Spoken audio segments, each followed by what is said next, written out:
kikao hiki, tumekaa vizuri, tumekula, tumesaza. Wakati mwingine tutakapopata kikao kama hichi, tunaomba kutupokea. Tunashukuru kwa waamini wetu wote, kwa ujumbe, mchungaji, mhubiri wa mahali, wale wote waliohusika na protocol, pamoja na kwaya ambayo imetuburudisha. Kwa hiyo sisi hatuna kitu cha kuwalipa, atakayewalipa ni Mwenyezi Mungu mwenyewe. Bwana asifiwe. Bwana asifiwe. Labda mna neno ambalo mnaweza mkaliseme watu wa ujumbe. Karibu.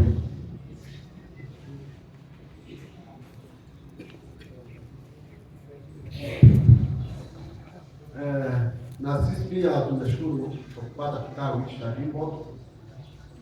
Tunashukuru sana, na labda kuna neno pungufu ambalo mliloiona hapa kwa siku hizi mbili.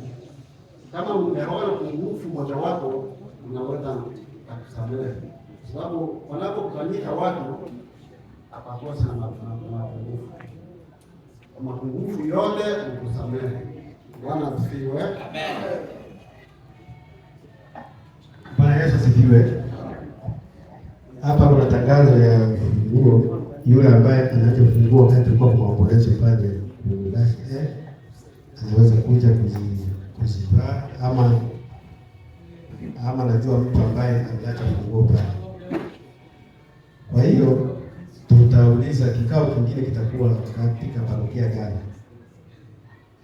Kikao kijacho Beteli, nasema kitakuwa Beteli.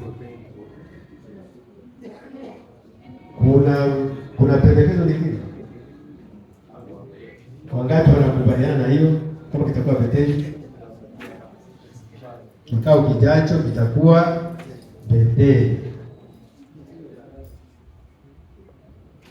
Tusimame.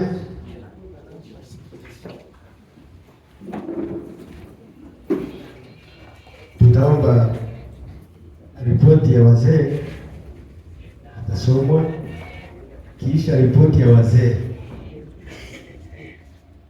mjaribiwa wa Bashuni Loja atabana kikao hiki kwa maombi. Karibu aliyetayarishwa kwa kusoma